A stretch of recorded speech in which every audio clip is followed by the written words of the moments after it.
pemilih, selamat datang di podcast KPU Bali bersama saya Ratna Amandewi sebagai host hari ini. Nah, pada episode kali ini kita akan membahas tema yang sangat menarik, yaitu peran serta perempuan dalam pemilu dari partisipasi ke kepemimpinan. Untuk itu kami telah menghadirkan narasumber yang sangat spesial, Ibu Dr. Niwayan Widiastini, Esos MSI. Sedikit tentang beliau, Ibu Widi merupakan Wakil Rektor Bidang Pengembangan Akademik di Universitas Pendidikan Nasional Denpasar. Selain itu, beliau juga pernah aktif dalam penyelenggaraan pemilu di Bali, menjabat sebagai salah satu anggota atau komisioner KPU Provinsi Bali pada Divisi Sosialisasi Pendidikan Pemilih dan Pengembangan SDM di tahun 2013 sampai 2018. Nah, mari kita sambut dan sapa narasumber cantik kita kali ini. Om Swastiastu Ibu Widi. Om Swastiastu, Ratna dan juga pendengar podcast KPU Bali. Ya. Inggih. Terima kasih Bu sudah meluangkan waktunya untuk hadir hari ini. Bagaimana nih Bu kabarnya hari ini? Baik, tadi saya baru memberikan workshop ya terkait dengan pembuatan modul untuk perempuan dan disabilitas. Ya. Iya, semoga selalu baik ya Bu hari-harinya. Siap. Nah, ini dari pengalaman Ibu sebagai akademisi dan juga pengalaman di bidang kepemiluan itu sangat menarik ya Bu untuk kita bahas hari ini. Jadi hari ini kita berdiskusi santai Bu tentang bagaimana peran perempuan dalam pemilu. Tidak hanya sebagai pemilih tetapi juga sebagai penggerak dan pemimpin dalam demokrasi. Nah, untuk membuka diskusi ini mungkin kita mulai dari hal yang mendasar ya Ibu. Menurut Ibu Widi, bagaimana Bu partisipasi perempuan yang sangat penting dalam pemilu itu sendiri? Ya, yang pertama kalau kita buka data ya pemilih perempuan itu jumlahnya selalu lebih banyak daripada yang laki-laki. Coba dibuka benar, ya Bu. Dari tiap setahun apapun penyelenggaraan pemilu pasti pemilih perempuan lebih banyak daripada laki-laki. Tapi kemudian kalau kita lihat keikutsertaan perempuan sebagai peserta pemilu rendah sekali, ya kan? Iya. Sebagai peserta pemilu rendah sekali. Ketika kemudian ada kuota 30% perempuan tidak pernah terpenuhi, walaupun secara administratif terpenuhi. Nah, sekarang kalau KPU kan mainnya di ranah administratif ya. Secara administratif kalau peserta pemilu itu tidak mengikut sertakan 30% kuota perempuan, maka akan gugur secara administratif. Misalnya partai politik harus ada kuota 30%-nya ketika pencalonan, itu sudah berlangsung. Tapi ketika sudah dilepas, ketika sudah masuk ke areal kampanye, itu perempuan bertarung sendiri. Dan akhirnya yang terpilih sedikit, kurang dari kuota 30% di beberapa kabupaten kota. Mungkin termasuk di Bali juga belum mencapai 30%. Walaupun mencapai 30%, tapi effort yang digunakan ini luar biasa. Ya, masalah yang dihadapi perempuan untuk berkiprah di ranah politik mungkin tidak terlepas daripada jejak kultural ya. Jadi masalah stereotip di masyarakat yang menganggap bahwa politik itu bukan ranahnya perempuan. Nah, itu sih ya kita mungkin bisa titik poin kita bisa di situ. Itu dunianya laki-laki. Politik itu dunianya keras, banyak persaingan, perempuan nggak tepat ada di situ. Padahal hak politik dimiliki oleh laki-laki dan perempuan. Nah, dan juga kita harus memberikan edukasi kepada masyarakat bahwa kalau perempuan tidak menggunakan hak politiknya, maka apa yang dibutuhkan oleh perempuan tidak bisa diakomodir. Mereka tidak tahu nih kebutuhan perempuan apa, kebijakan apa yang pemerintah harus keluarkan untuk pro perempuan, kayak gitu, seperti itu contohnya. Iya.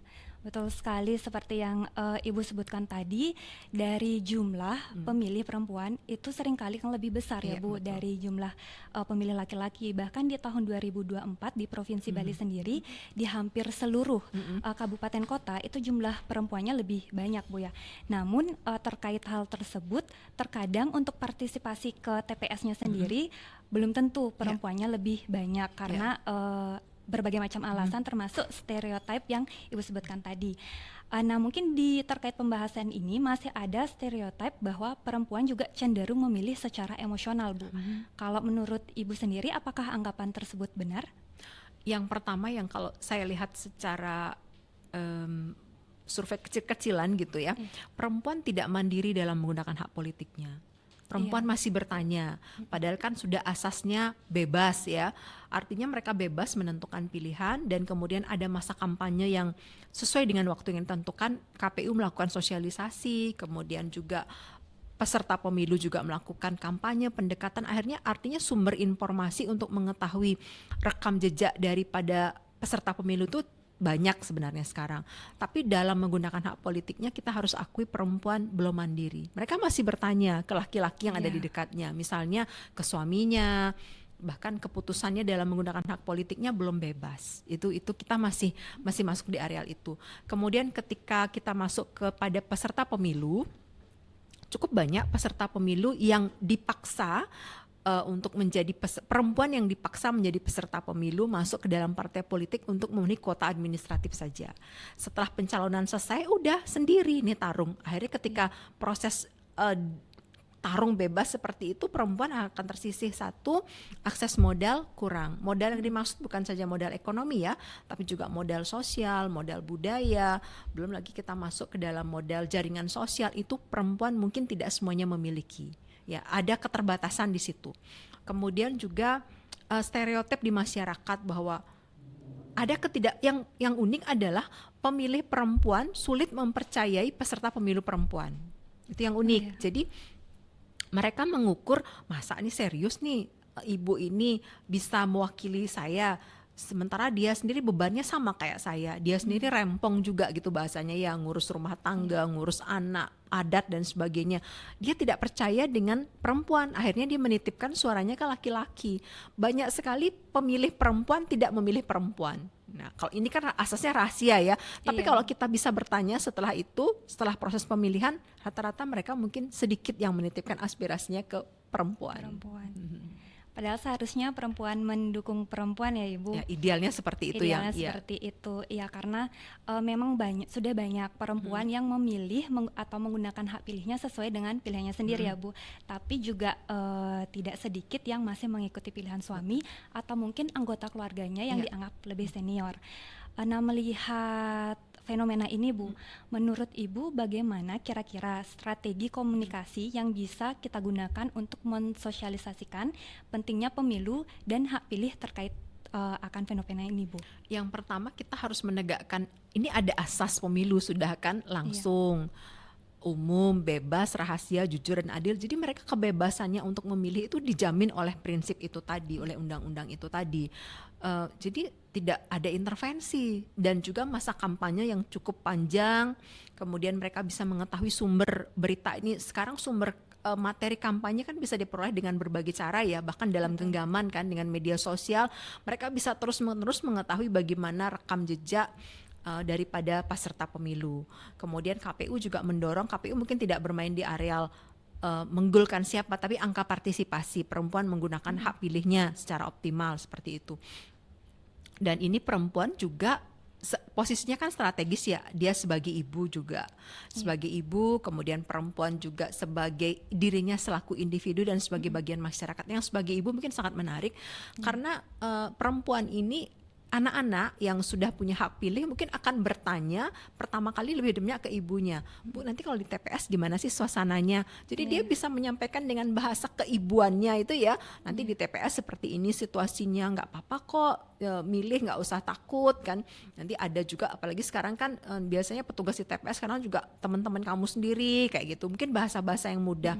Kemudian si ibu sebagai bagian dari masyarakat, dia punya komunitas misalnya, komunitasnya oke lah, ibu-ibu yang sambil kerimbatan di salon misalnya, itu bisa menggunakan bahasa keperempuanannya juga untuk mengedukasi temennya gitu. Jangan titipkan ke bahasa mereka, bahasa yang berat-berat, tapi sesuai, yang penting pesannya untuk ajakan memilih ini tersampaikan, ajakan untuk paham demokrasi tersampaikan, biarkan dia menyampaikan dengan bahasa yang mereka sendiri. Sambil dia nyalon, sambil dia nail gel gitu misalnya, disampaikan bahasa-bahasa keperempuanan, itu lebih cepat menarik. Dia akan bisa mengajak sesama perempuan untuk ikut berpartisipasi dalam politik. Iya. Seharusnya memang kita sesama perempuan memiliki kesadaran itu ya Bu, terutama kita memilih sesama perempuan yang nantinya sebagai pemimpin akan lebih mengerti tentang kebijakan-kebijakan yang menguntungkan sesama perempuan juga begitu ya Bu. Seperti yang Ibu sampaikan juga tadi, mungkin cara sosialisasinya bisa mengajak anak-anak kita seperti itu, generasi muda, bagaimana untuk memilih di TPS ya Bu. Nah, terkait hal tersebut tentu kita juga melihat bagaimana generasi muda ini nantinya bisa menjadi pemimpin di masa depan. Jadi harus disosialisasikan juga sejak dini. Menurut Ibu untuk terkait pendidikan politik bagi remaja sendiri, Bu, seberapa pentingnya itu? Sekarang ini mungkin anak-anak Gen Z ya, Gen Z Iya. ini oke kita sebutnya Gen Z ini Iya. agak apolitik.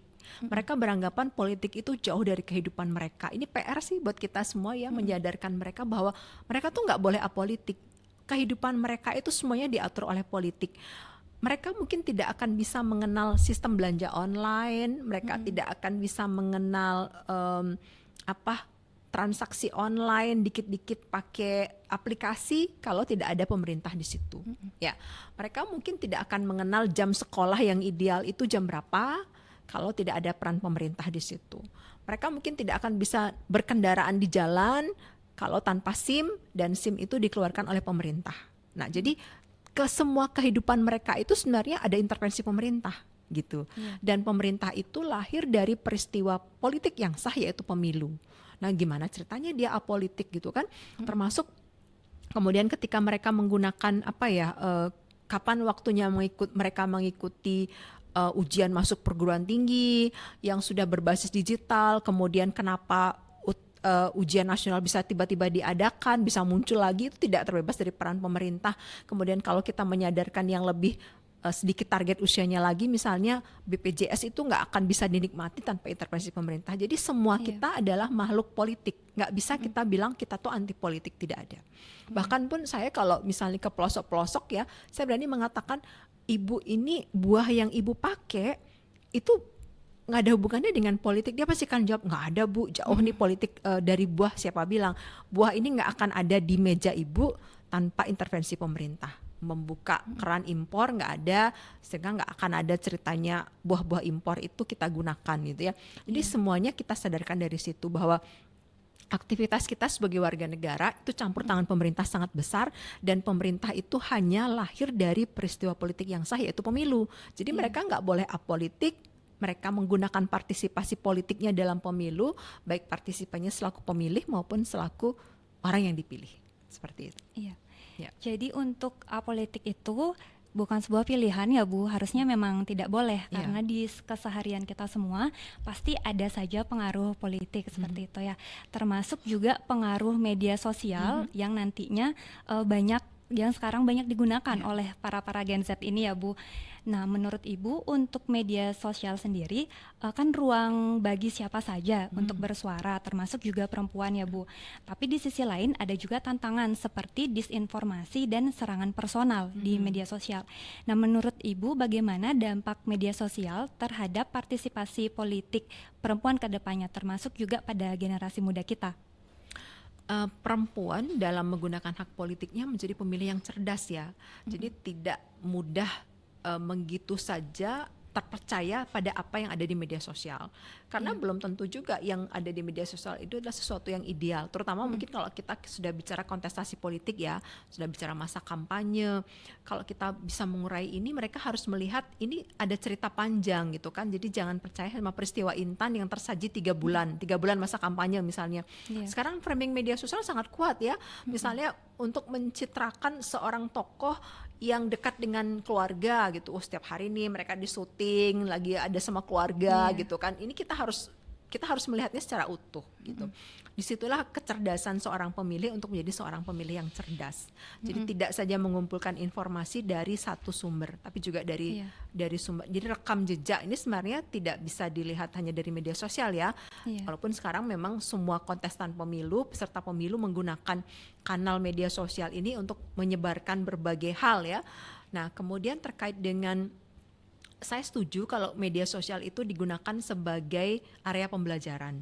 Misalnya untuk pembelajaran yang instan terkait dengan bagaimana memahami politik, kemudian pentingnya politik, pentingnya pemilu, apa urgensinya politik kehadiran di pemilu, saya setuju disampaikan melalui media sosial. Karena media sosial itu adalah informasi dalam genggaman mereka. Mereka nggak susah lagi buka-buka buku, langsung di gadget mereka tersedia semuanya. Saya sering membayangkan gini ya, kalau saya misalnya lagi cari saya lagi cari kebaya gitu misalnya ya, kemudian saya diserbu nih di IG saya tuh kebaya aja isinya semua Iya. gitu kan. Kenapa kok KPU nggak kayak gitu kan? Ketika orang ngomongin pemilu diserbu aja semua dengan berita-berita terkait dengan pemilu, tentang knowledge tentang pemilu oleh KPU gitu. Jadi kalau bicara tentang pemilu ya KPU gitu. Kenapa tidak menggunakan cara itu? Sekarang kan Iya. AI bekerja ya, kemudian apalagi data analisis datanya bekerja, kemudian data science-nya bekerja. Ini kekuatannya di situ. Coba kita juga menggunakan cara itu sehingga ya sama seperti kita ngetik, kita cari apa nih sekarang, kita nggak bisa bendung ya. Iya. Ya atau misalnya ibu-ibu muda cari menu empati gitu, itu banyak banget muncul ya. Kenapa nggak KPU juga menggunakan cara itu gitu kan untuk menyampaikan informasi kepemiluan? Saya kira bagus. Iya, baik, menarik sekali idenya Bu terkait media sosial karena algoritmanya mereka kan sudah Betul. dirancang. Iya. Dan mungkin kita sebagai penyelenggara KPU sendiri bisa memanfaatkan algoritma dari media sosial itu untuk menampilkan hal-hal positif ya Iya, Bu iya. tentang kepemiluan. Apalagi di saat memang masanya pemilihan Iya, begitu betul. ya Bu. Nah Kalau terkait saya sih cenderung mengatakan ini masa yang bagus ya, karena ini Iya. kan lagi masa pre-election dan post-election. Iya. Pre-election untuk pemilu berikutnya, post-election dari pemilu yang sudah lalu. Ini masa yang bagus sekali untuk melakukan pendidikan pemilih, pendidikan politik. Masukkan di situ. Nanti kalau semakin dekat mungkin sudah muatannya sudah pendidikan tahapan, itu kan. Iya. Ya, gitu.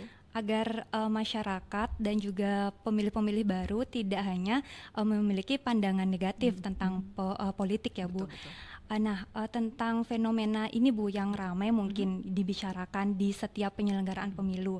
Ini kita geser sedikit ya Bu terkait isu politik uang seperti itu.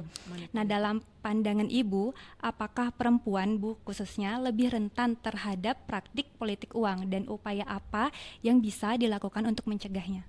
Yang pertama kalau kita ngomongin finansial dalam politik itu sudah pasti ada. Yang dimaksud dengan cost politik untuk seorang aktor politik pasti keluar ya, cost politik ya. Iya. Jadi misalnya cost untuk finansial, cost yang digunakan untuk membuat materi kampanye itu pasti ada costnya.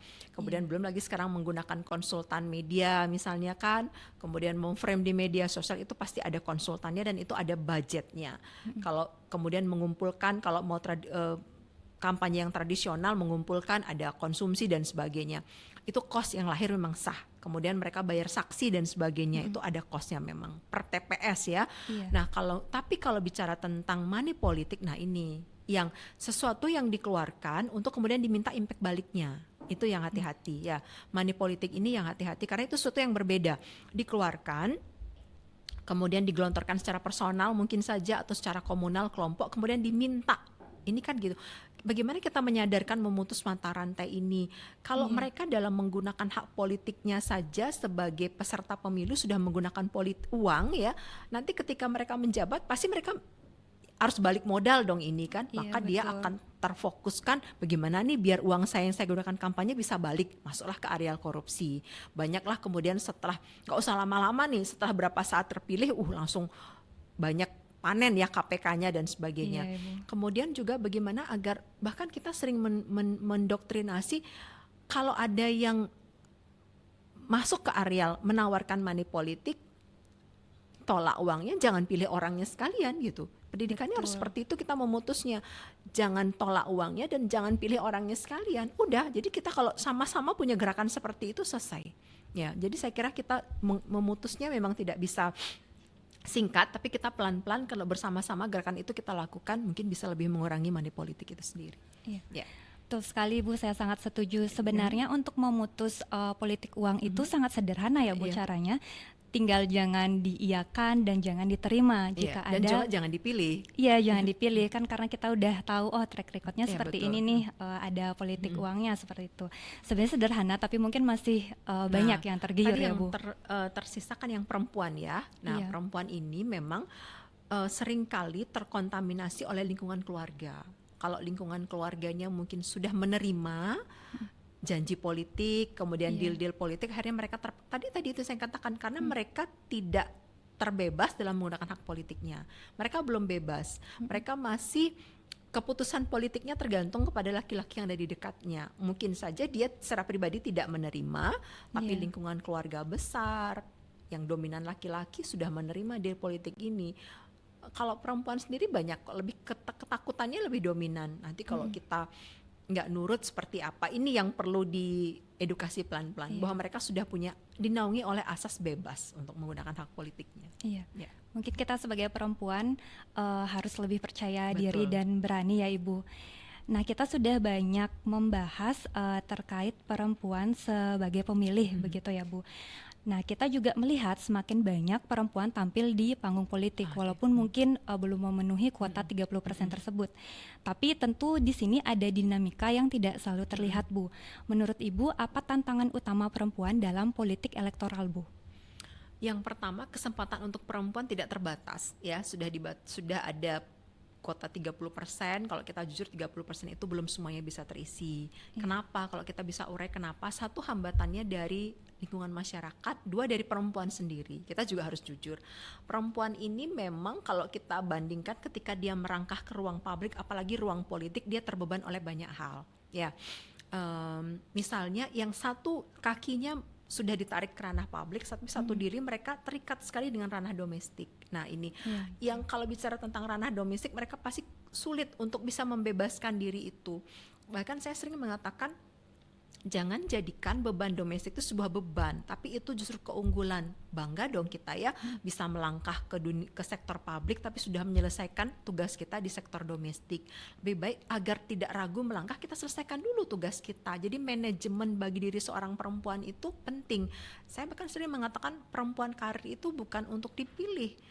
Mana pilih perempuan karir atau menjadi ibu rumah tangga, ya keduanya, tidak untuk dipilih tapi untuk dijalani keduanya. Sekarang manajemen waktunya yang harus bagus kan, seperti itu. Kalau kita sudah menyelesaikan tugas-tugas kita di rumah, jadi kita keluar rumah itu elegan. Sekarang itu banyak kok teman-teman politisi perempuan yang masih suka teriak-teriak gitu ya. Gimana saya bisa dapat rekomendasi, orang saya harus jemput anak, kata dia, saya harus menyambut beraya, saya harus ngayah di Banjar.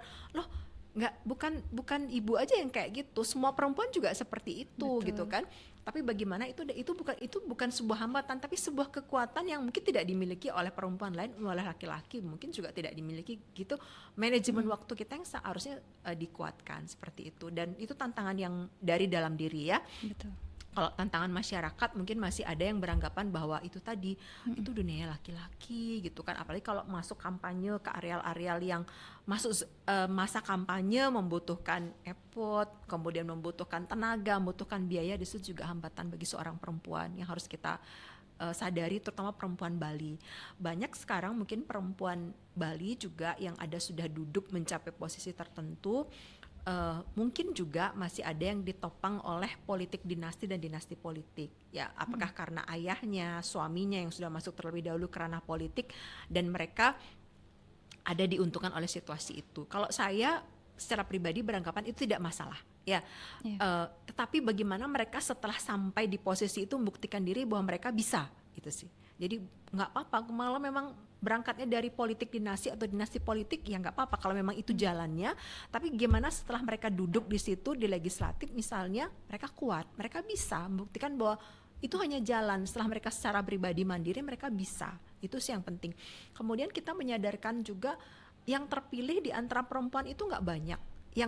Yang perempuan juga yang mau masuk ke area politik nggak banyak. Ayo dong kita dukung sama perempuan gitu loh. Yang mau mengorbankan dirinya ke sana tuh nggak banyak loh. Ya kita dukung mereka gitu kan. Terus yang merasa kurang mampu, kita pakai pola woman support woman. Atau kita di politik menyebutnya sisterhood. Ya, jadi itu model-model seperti itu yang kita gaungkan sehingga mereka tidak ragu untuk masuk ke area politik.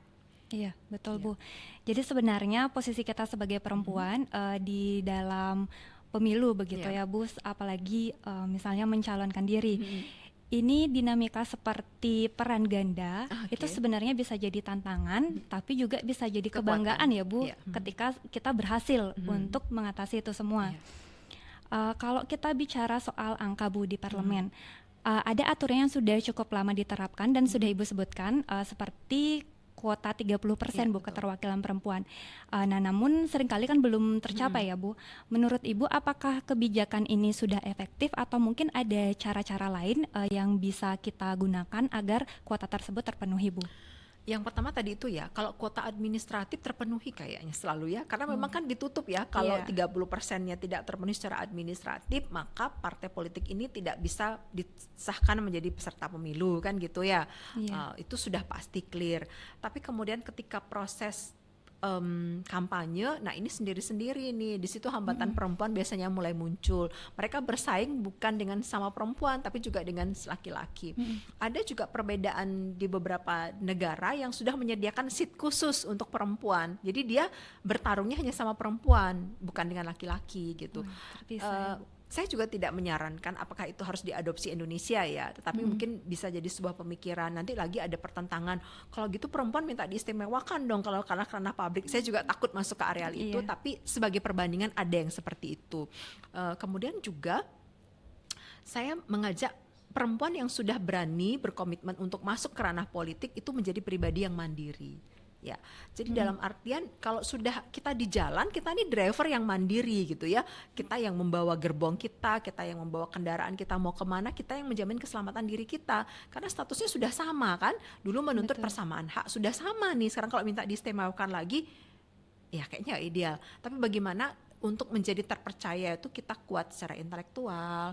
Pendidikan juga tidak harus pendidikan formal ya, tapi kita punya sesuatu modal sosial, modal budaya.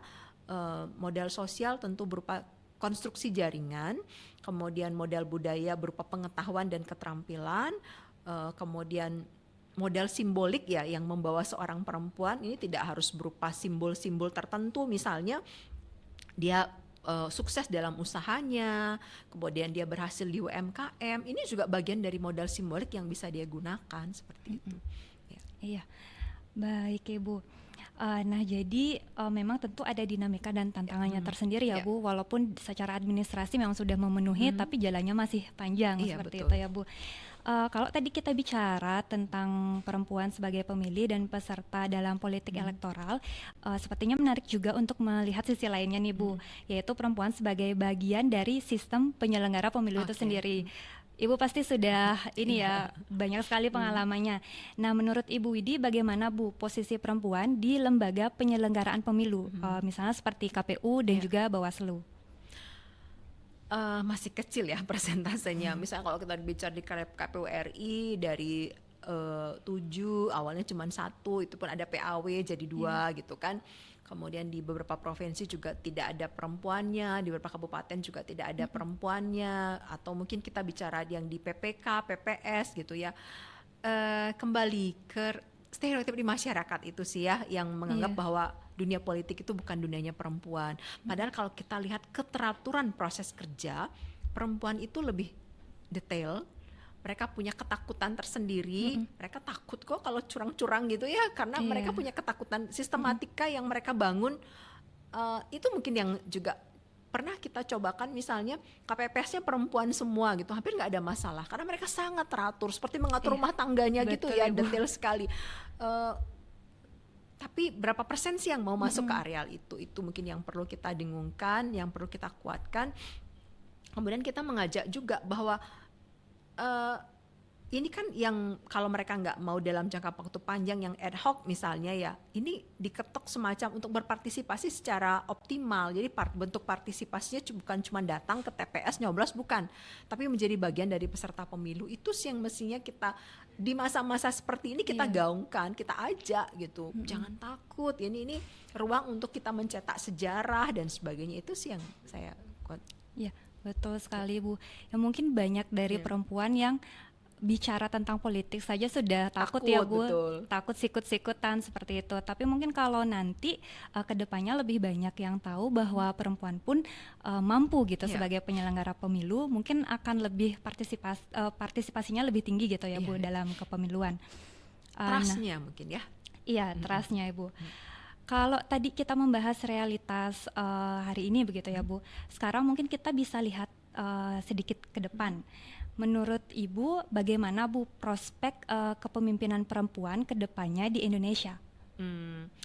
Saat ini beberapa posisi strategis mungkin sudah diisi oleh perempuan ya, pernah diisi Menteri Keuangan gitu kan, Iya, Menteri Luar Negeri gitu kan. Ini kan strategis ya, menentukan rumah tangganya Indonesia gitu kan, kapan harus suku bunga kredit ini harus dinaikkan ketika uang yang beredar di masyarakat tinggi misalnya, harus seperti mereka menjadi arsitek bangsa sebenarnya ya, menjadi arsitek bangsa gitu. iya, Sudah banyak kok. Dan prospektus itu mungkin semakin menguat ketika sekarang kesempatan bagi pendidikan seorang perempuan tidak tak terbatas gitu ya. Hanya yang perlu dikuatkan adalah bagaimana perempuan ini menegarkan dirinya gitu ya, menyadari dirinya ketika dia masuk ke sektor publik dia harus siap gitu sih. Dan rata-rata saya lihat yang sudah kuat di sektor publik, yang sudah masuk ke ranah publik, mereka sudah selesai kok, sudah bisa memanage dirinya dengan baik.